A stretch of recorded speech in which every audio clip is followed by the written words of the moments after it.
Hey guys, this is a video on the pressing mechanics of a handstand push-up on the box, on the wall, facing away from the wall, facing the wall, whichever way you want.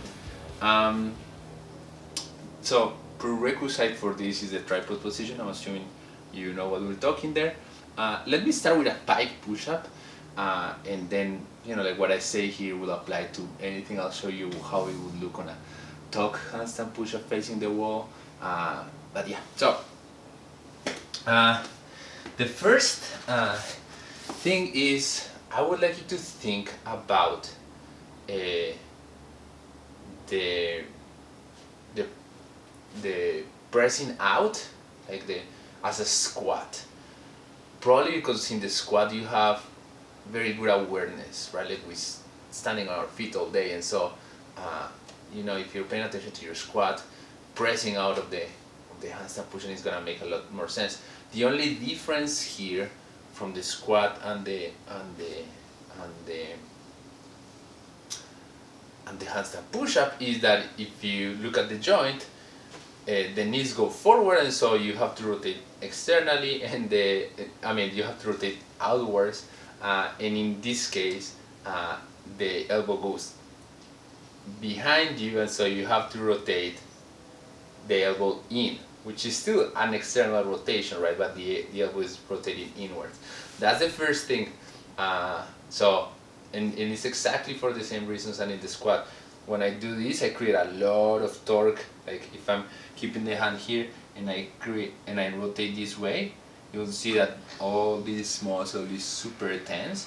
And instead, if I go this way, there's not a lot of tension, right? Like I can press for sure, but there's not a lot of tension, especially on this joint. And so as soon as you do this, you'll see that this joint is very tense. Just like when you do a squat, when you externally rotate the leg, watch my video for that, the knee will immediately feel very safe, very tight, which is what we want.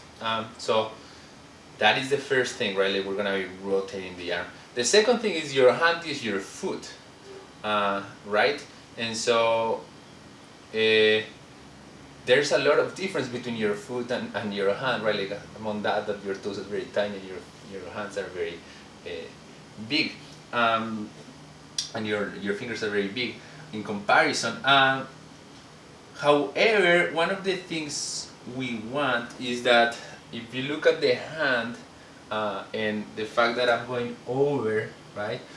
I would like to have the center of pressure like around here, not in the front edge of the heel like I would for a squat, but a little bit more here, right?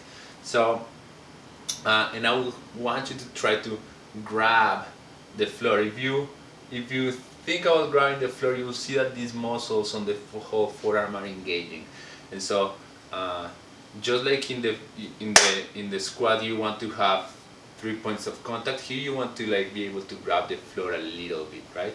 And so those are the basic mechanics. Let's put that to work on the pike push-up, right? So I'm gonna come here. Now, first thing that I always do is I load my thing, and now before I come down, I'm gonna rotate. So look at my elbow. I'm gonna rotate my arms. I'm grabbing the floor, down, and push. And all the time, especially as I push, I'm thinking about that rotation there, right? So I'm grabbing the floor, load, rotate, push. At the beginning, that is gonna be very effortful, and it's gonna just whenever you think about something really hard and you put in all your effort, it feels harder. Don't be discouraged by that. With time, that will be optimal for the elbow, and it will develop a lot more shoulders, right? And so if you think about it, the same mechanics from a press, that's why we'd always try to do this and press up and so on, right? And so those are the basic things. Grab the floor, points of pressure as here, and keep rotating the elbow in, which means the hand out, right? Elbow in, hand out. Good. And as I said, that will apply to everything. You could even apply it to your push-ups. With push-ups, just because there's not so much load, we can play with the hands depending on what you want to reinforce or work out more. But it will apply to everything. So it could apply also to a talk handstand push-up, right? So I'm here, rotate, grab the floor, push, push, right? Same thing. Same mechanics. So yeah, the handstand push-up is a squat, I guess. Give it a try.